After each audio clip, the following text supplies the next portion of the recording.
Mayor disguises himself as a homeless man and walks through the city. What he witnesses leaves him in tears.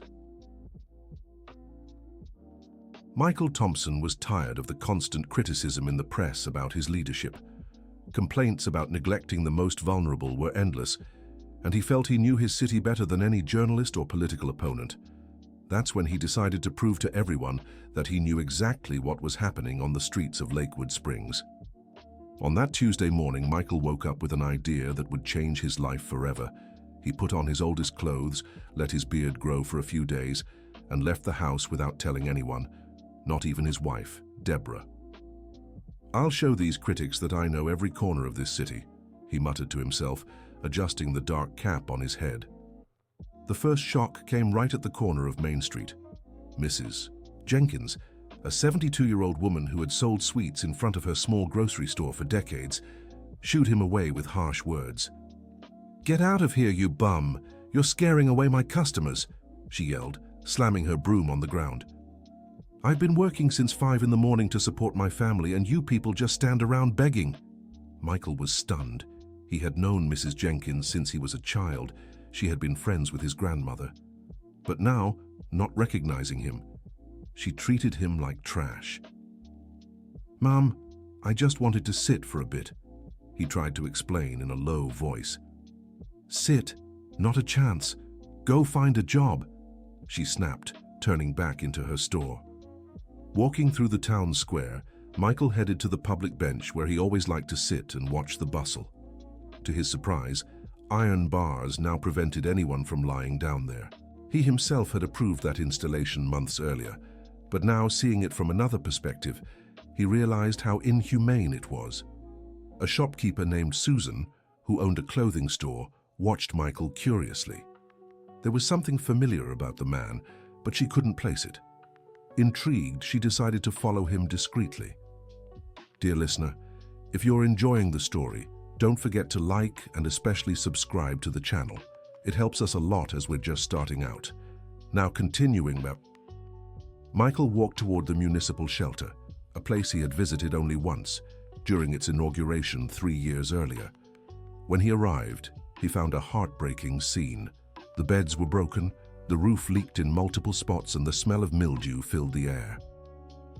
"Excuse me, is there a spot for tonight?" he asked the coordinator, Mr. Wilson, a 55-year-old man who had worked there for over a decade. "There is, but look at the state of things." "Mr." Wilson sighed, pointing to the broken beds. "We've been asking the city for repairs for 6 months. The mayor promises and promises, but nothing happens. These poor folks sleep on the hard floor." Michael swallowed hard. He vaguely remembered receiving some requests about shelter repairs, but there were always other priorities, always something more urgent. "What about food?" Michael asked.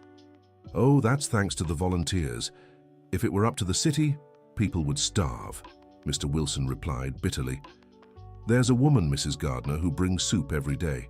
She lost her son a few years ago and says helping others is the only thing that gives her life meaning." During the communal lunch, Michael met Mrs. Gardner, a 68-year-old woman with tired but kind eyes. She served the soup with care, asking each person's name and treating everyone with dignity. "You're new here, dear?" she asked, giving Michael a generous portion. "Yes, ma'am," he replied, moved by her kindness. "God forbid I judge anyone. Life takes so many turns. My own son went through hard times. He couldn't find work after leaving prison, ended up on the streets. When he passed away, I promised I would help other children like him." Michael felt a lump in his throat. He didn't know Mrs. Gardner had lost a son, didn't know she came here every day because of that pain. To him, she was just another volunteer doing charity work. After lunch, Michael needed to use the restroom. To his surprise, the public restroom in the square was locked with a padlock. "It's been closed for 2 years," explained a man who was also homeless. "They said it was for safety reasons. Now we have to manage however we can." Michael remembered the meeting where they approved the closure. At the time, it seemed like a sensible decision to prevent vandalism and misuse. Now, seeing the reality, he realized how cruel it had been. As he walked through the streets, a girl about 12 years old approached him. Her name was Amber, and she had been living on the streets for a few months after her mother was admitted to a rehab facility. "Uncle, are you hungry?" the girl asked, offering half a loaf of bread. "You look skinnier than me." Michael was moved by the generosity of this child, who had nothing but still shared what little she had. "No need, sweetheart. You eat," he said, but she insisted. "My mom always said food tastes better when shared." Amber smiled, breaking the bread in half. "Where do you sleep?" Michael asked, concerned. "In the library. Mr. Jason, who works there, lets me stay after closing. He's really kind, but I can't tell anyone, or he'll lose his job." Michael knew Jason, the security guard at the public library. He had always seen him as strict and by the book. Discovering he was risking his job to protect a child completely changed his perception. When night fell, Michael experienced sleeping on the street for the first time. He found a gap between two buildings and lay down on cardboard others had left there. The cold was intense and he shivered uncontrollably. Around 3 a.m., he was awakened by jets of cold water. City sanitation workers were cleaning the sidewalk, an unspoken way to drive the homeless away. "Hey, get out of here," one worker shouted. "This isn't a place to sleep." Michael stood up, wet and shaking, his heart racing. He had never felt so humiliated and vulnerable, wandering the streets in search of another place to take shelter. He found an elderly man sitting on the church steps. It was Mr. Peterson, 67, who had been a public school teacher for over 30 years. "Good evening," Michael greeted, seeking shelter beside him. "Good evening, friend," Peterson replied, studying him carefully. You're Mayor Michael, aren't you?" Michael froze. He'd been recognized, but to his surprise, Peterson didn't make a scene. "Don't worry, I won't tell anyone," the retired teacher said. "But may I ask what you're doing here?" Michael told his story and Peterson smiled sadly. "You know, Michael, I taught you in 5th grade. You were a good boy, always eager to help your classmates. I wonder when you forgot that." "How did you end up here, Mr. Peterson?" Michael asked, avoiding the question. Peterson took a deep breath before beginning. "My wife, Margaret, got sick. Cancer. I used up my entire pension on treatments, sold the house, went into debt. When she passed, I had nothing left. The banks took everything. I've been living like this for 2 years." Michael's chest tightened. Mr. Peterson had been his favorite teacher, the man who inspired him to pursue politics and public service. Seeing his mentor homeless was devastating. "Why didn't you seek help?" Michael asked. "I did. I went to social services dozens of times. They always said there were no openings, that I should wait. His secretary, Robert, met with me once. He said he'd take care of it, but I never heard back." Michael knew Robert Williams, his social services secretary, well. He always believed Robert was dedicated and efficient, but now he was starting to suspect things weren't as they seemed. On the second day of his experience, Michael decided to visit the community clinic in the Riverside neighborhood, where he knew free care was available. What he didn't expect was to find his own daughter, Jennifer, working there as a volunteer doctor. Jennifer, 32, had specialized in social medicine and dedicated her Saturday mornings to free care. When she saw that disheveled man sitting in the waiting room, she didn't recognize him at first. "Sir, what seems to be the problem?" she asked professionally. "I've been having chest pain," Michael lied to avoid raising suspicion. It was during the exam that Jennifer finally recognized him. Her eyes widened in shock and frustration. "Dad, what are you doing here dressed like this?" she whispered, not wanting to draw attention from the other patients. "Jen, I can explain." Explain what?" she cut in, visibly upset. "Mom is worried sick. You disappeared 2 days ago without a word." Jennifer asked another doctor to take over her patients and led Michael to a private room. "Dad, for years I've asked you to pay more attention to the city's social issues. Do you know how many people I treat here who should be getting help from the city?" "Sweetheart, I'm trying to understand." "Understand?" Jennifer raised her voice. "Dad, you've been in power for 20 years. 20 years. And things have only gotten worse. Do you know there are children sleeping on the streets? Seniors going hungry?" Michael tried to defend himself, but Jennifer's words struck deep. She was right about almost everything. Last week, I treated a 70-year-old man with pneumonia. Know where he was living? Under the creek bridge. The same creek you promised to fix 10 years ago. Their conversation was interrupted by a knock at the door. A nurse announced an ambulance had arrived with an emergency. "Dad, you need to go home. Mom is sick with worry," Jennifer said before rushing out. Michael was left alone in the room, reflecting on his daughter's words. She was right. He had lost touch with reality, surrounding himself with advisors who only told him what he wanted to hear. Dear listener, if you're enjoying the story, don't forget to like and especially subscribe to the channel. It helps us a lot as we're just starting out. Now, back to the story. While Michael was having his eye-opening experience on the streets, something serious was happening at City Hall. Robert Williams, his social services secretary, was taking advantage of the mayor's absence to push through some personal plans. Deborah, Michael's wife, had called City Hall several times looking for her husband. Robert claimed he was in important meetings and couldn't be disturbed. In reality, Robert was diverting funds meant for social programs into personal accounts. Mrs. Thompson, the mayor, asked not to be disturbed for a few days. "He's working on a very important project," Robert lied over the phone.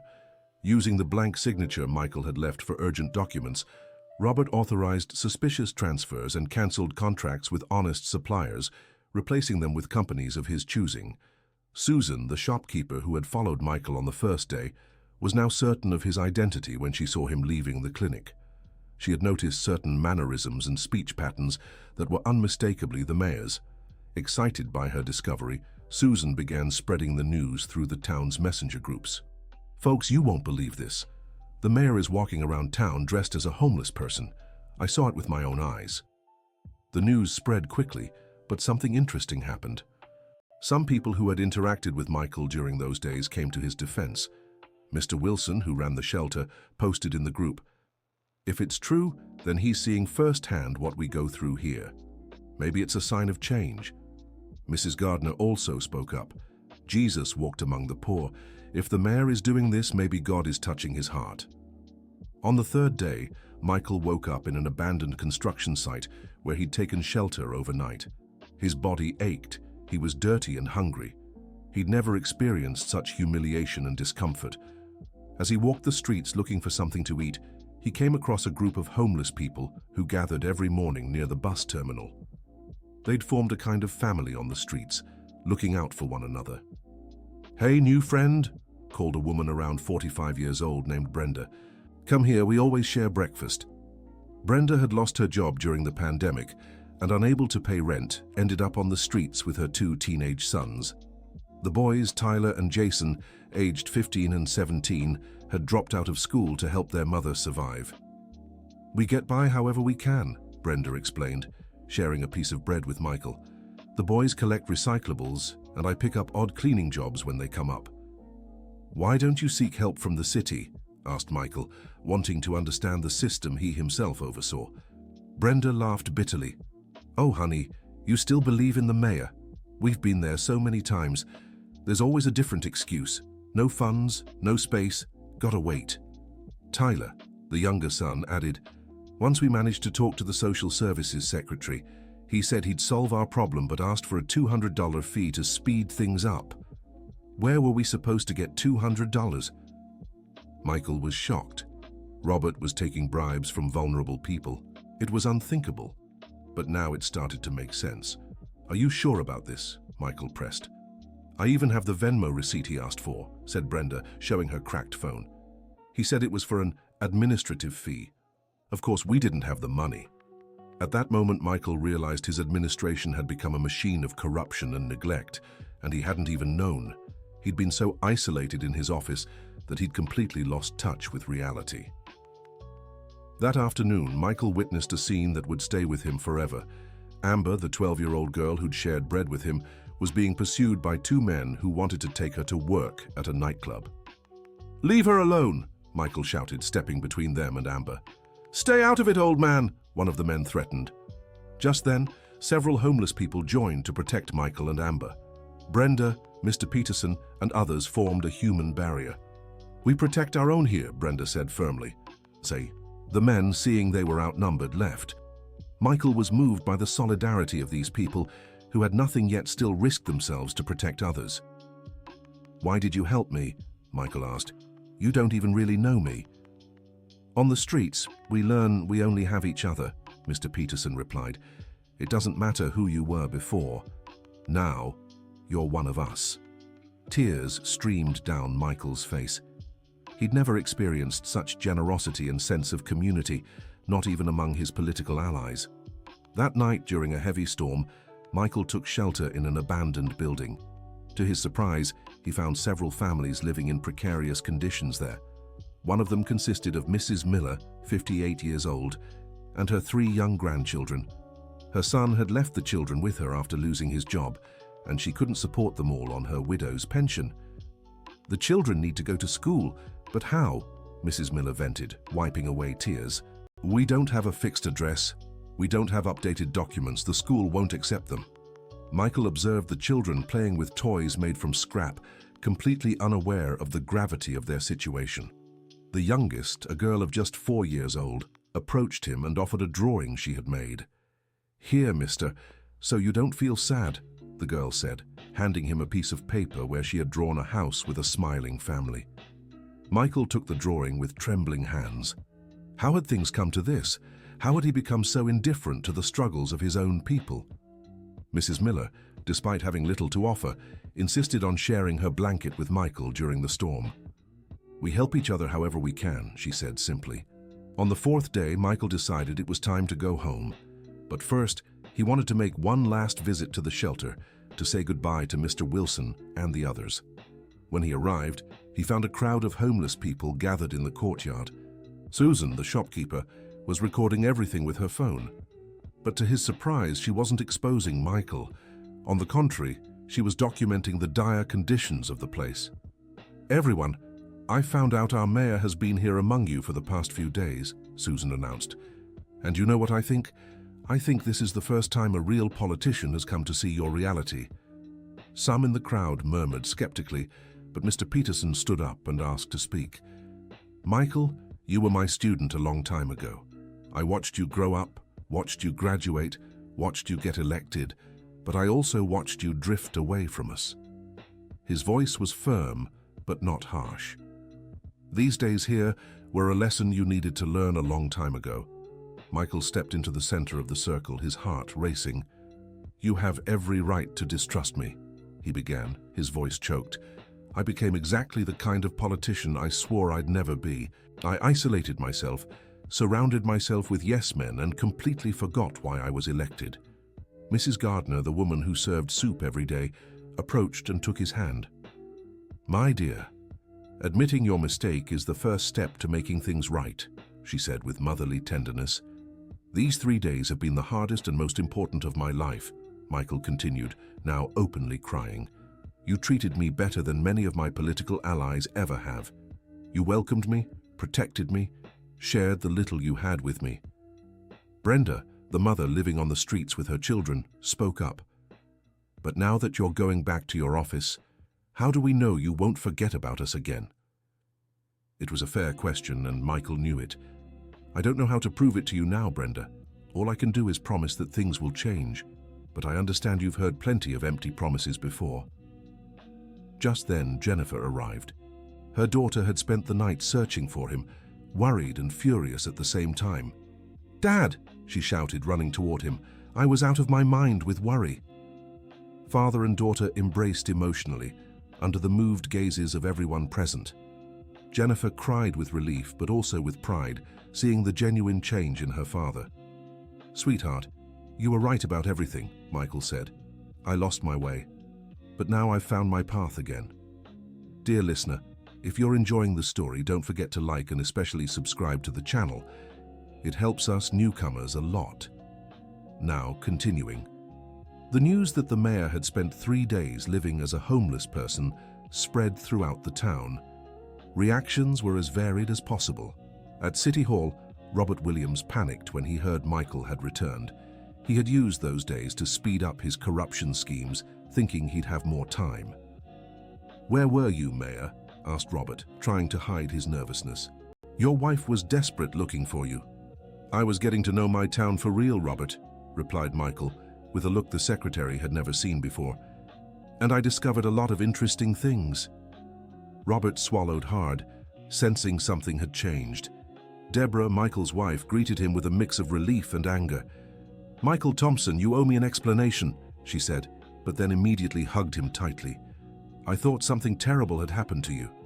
"Deborah, I need to tell you everything. These 3 days changed my life," Michael said, holding his wife's hands.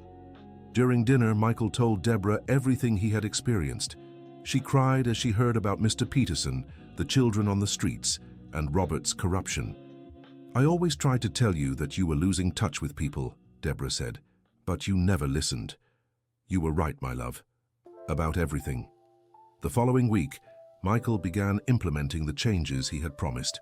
The first step was ordering a full audit of the Social Services Department. The audit revealed a corruption scheme involving not just Robert, but other employees as well. Funds meant for social programs had been diverted for years. "Robert, you're fired," Michael said, handing him the audit report, "and you'll face legal consequences for all of this." "Mayor, we can talk," Robert tried. "There's nothing to discuss. You betrayed the trust of the most vulnerable people in our town." With Robert removed, Michael appointed Jennifer as the new head of social services. His daughter, initially reluctant, accepted the position on the condition that she'd have full autonomy to implement reforms. Jennifer's first action was creating a participatory council where the actual users of social services could voice their opinions and oversee public policies. Mr. Peterson was invited to chair the council. The former teacher, moved to tears, accepted the responsibility. "Michael, when you were my student, I always knew you had the potential to make a difference," Mr. Peterson said, shaking his former pupil's hand. "It just took a little longer than I expected." Brenda and her children were the first to benefit from the new housing program. They received a modest but decent apartment in a housing complex that had been abandoned for 2 years due to lack of funding for completion. "I can't believe this is happening," Brenda cried as she received the keys. "My children will be able to go back to school."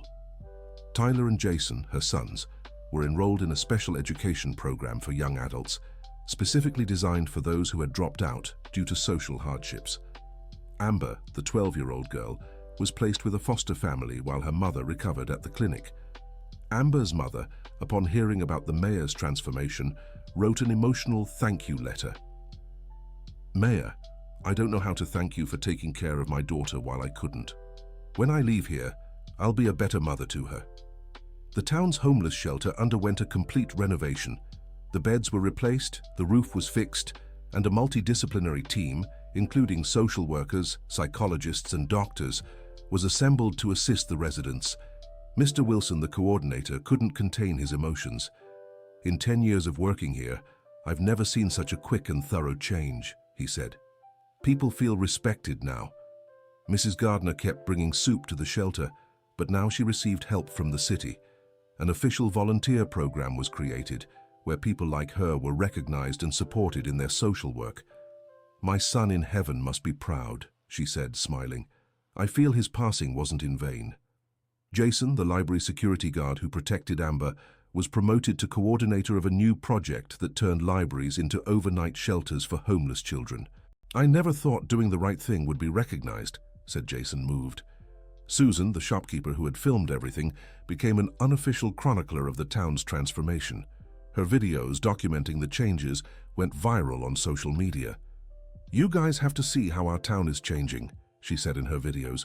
"This proves politics can make a difference when it's done with heart." The changes didn't stop at social services. Michael created a program called Real Experience, where all city department heads were required to spend a week experiencing the services they managed. The health secretary had to use local Medicare as a regular patient. The education secretary had to enroll a fictional child in public school. The public works secretary had to use public transportation for a week. "It's amazing how perspective changes when you're on the other side," said the health secretary after his experience. "Things that seemed like technical details to me are matters of life or suffering for the user." The town of Lakewood Springs began attracting national attention. Journalists from across the country came to see the participatory management model that had been implemented. In an interview for a national TV program, Michael shared his experience. I realized I'd become exactly the kind of politician I'd always criticized. Isolated, arrogant, out of touch. Those 3 days on the streets gave me back the humanity I'd lost. The host asked, "But Mayor, wasn't it risky? What if it hadn't worked?" "The real risk was continuing to govern without knowing my people's reality," Michael replied. "I nearly destroyed lives through ignorance and neglect." Jennifer, who was in the audience, was moved by her father's words. After the show, they talked. "Dad, I always knew you had a good heart. You'd just lost your way. Thank you for never giving up on me, sweetheart. Your criticism hurt, but I needed it." A year after the experience, Michael decided to run again, but this time his campaign was completely different. Instead of rallies on stages, he held community discussions. Instead of grand promises, he presented detailed reports of what had been accomplished. Mr. Peterson, now recovered and living in a modest home provided by the housing program, became one of Michael's key campaign supporters. "I watched this man transform," Peterson said at campaign events. "He learned that governing means serving, not commanding." Brenda also became an advocate for Michael's re-election. Her children, now high school graduates, had earned university scholarships. "He didn't just change our lives," Brenda said. "He changed our hope for the future." On election day, Michael was re-elected with the highest vote count in the town's history. But what moved him most was seeing familiar faces among his voters: Mrs. Gardner, Mr. Wilson, Jason from the library, Susan the shopkeeper. During his victory speech, Michael made a statement that stayed with everyone. "This victory isn't mine. It belongs to every person who taught me that real politics happens on the streets, in shelters, in the modest homes of this town. You taught me that a mayor isn't just an administrator, they're a public servant." Mrs. Jenkins, the woman who had shooed him away on the first day, was in the audience. After the speech, she approached him. "Mayor, I didn't know it was you that day. I'm sorry for my harsh words." "Mrs. Jenkins, you don't need to apologize. You treated me exactly as I deserved at that moment," replied Michael, hugging the elderly woman. 5 years had passed since that transformative experience. Lakewood Springs had become a national model for participatory and inclusive governance. The number of people experiencing homelessness had dropped dramatically. The municipal shelter had turned into a social reintegration center where people not only had a roof over their heads, but also received job training and psychological support. The town library, which used to close at 5 in the afternoon, now stayed open 24 hours, serving as a study space, shelter, and community hub. Jason, the former security guard, had earned a degree in education and now coordinated evening learning programs. Amber, now 17, had become one of the town's top students. Her mother, recovered from addiction, worked as a counselor at the municipal rehab center. Uncle Michael, as Amber still called him, had become something of a godfather to her. On her high school graduation day, she gave a moving speech. "5 years ago, I was an abandoned child on the streets. Today, I'm going to study medicine at the State University on a full scholarship. This was only possible because one man had the courage to step out of his comfort zone and truly understand the reality he was governing." Michael, sitting in the audience, cried proud tears. Deborah, his wife, squeezed his hand tightly. "You've saved far more lives than you realize," she whispered. Mr. Peterson, now 72, and the lifelong chair of the Participatory Council, remained Michael's mentor. Every week they met to discuss the town's direction. "Michael, do you know what your greatest achievement has been these past years?" Mr. Peterson asked during one of their meetings. "I don't know, sir. What do you think?" "You've proven it's possible to be a politician and still remain human. That's rarer than it should be." Jennifer, who had married and had 2 children, still served as the social services director. Her programs were studied and replicated in towns across the country. "Dad, you didn't just change Lakewood Springs," she said during a family conversation. "You changed how people see politics." Michael smiled, remembering those 3 days that had changed his life forever. "Sweetheart, I just learned to listen, and I discovered that the simplest people often have the deepest lessons to teach." One Sunday afternoon, Michael decided to take a walk through town, not as mayor but simply as a citizen. He passed by the places where he'd slept years ago, now transformed into small parks with comfortable benches and proper lighting. The abandoned building where he'd taken shelter during the storm was now a community center. Mrs. Miller, who had shared her blanket with him, worked there as the senior activities coordinator. "Mayor," she greeted him warmly. "So good to see you here. How are your grandchildren, Mrs. Miller?" "Oh, they've grown so much. The youngest, the one who gave you the drawing, is in first grade now. She still keeps that picture. Says it's from when she met Uncle Mayor." Michael smiled, remembering the little girl who had given him hope during one of his hardest moments. Walking through the town square, he noticed the benches no longer had the bars that had once kept people from lying down. Instead, a communal space had been created, with chess tables, a playground, and a small outdoor library. Mrs. Gardner, now 73, still brought soup to the shelter, but now she had a team of volunteers to help her. When she saw Michael, she waved cheerfully. "My son, how are you?" "I'm well, Mrs. Gardner. And how are you?" "Happy, my son." "Very happy. Do you know why? Because I finally feel my son didn't leave in vain. All the good we've managed to do here is a way to honor his memory." Michael hugged her tenderly. Mrs. Gardner had become a kind of symbolic mother for the whole town. At the end of his walk, Michael headed to the town cemetery. He wanted to visit the grave of Mrs. Gardner's son, a young man he had never met but who had somehow been responsible for starting a chain of kindness that transformed an entire town. On the simple headstone was a phrase Mrs. Gardner had chosen to engrave: "Those who plant love harvest hope." Michael left some flowers and stood in silence for a few minutes, reflecting on life's mysterious paths. How had 3 days of humility been able to spark so much change? When he returned home, he found Deborah preparing dinner. 40 years of marriage, and she still surprised him with her patience and wisdom. "How was your walk?" she asked. "Enlightening, as always," Michael replied, embracing her from behind. "You know I've always been proud of you, right?"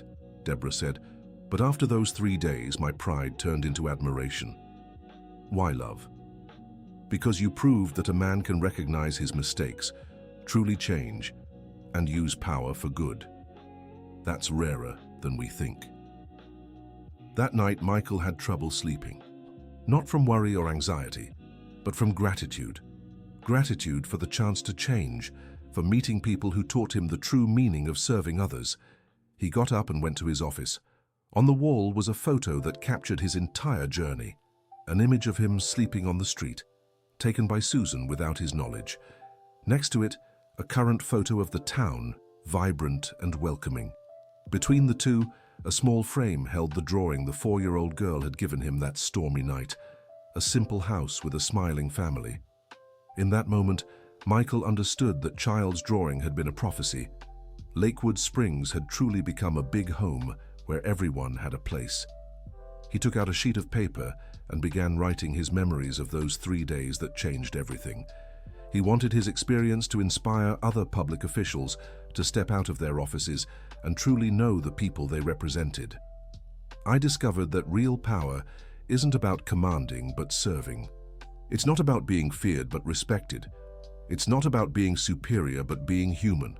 As he wrote, Michael smiled, remembering Mr. Peterson, his old teacher. In one of their last conversations, the elderly educator had told him something he'd never forget.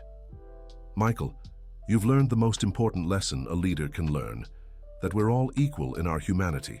Some have more resources, others more wisdom, but everyone deserves dignity and respect." It was nearly midnight when Michael finished writing. He reread the text several times, moved by his own memories. He decided to publish those memoirs as a book, with all proceeds going to the town's social programs. The next day, during his regular work schedule, Michael received a surprising call.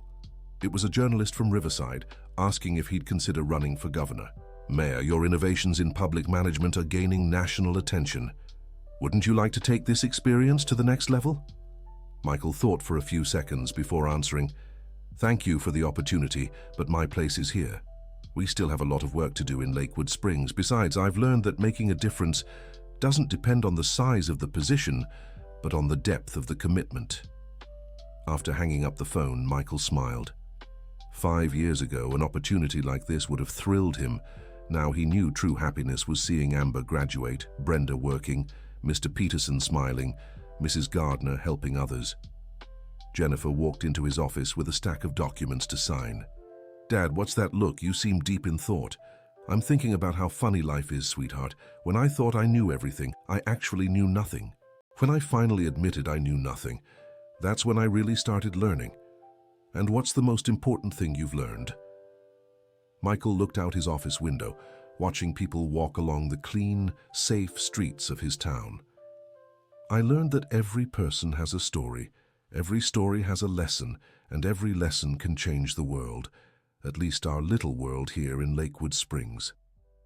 End of story. Tell us what you thought of this story of transformation and change. Do you believe Michael made the right decisions? Share your honest thoughts in the comments. What lessons did this story bring to your life? Your input means a lot to us. Don't forget to like and subscribe to the channel.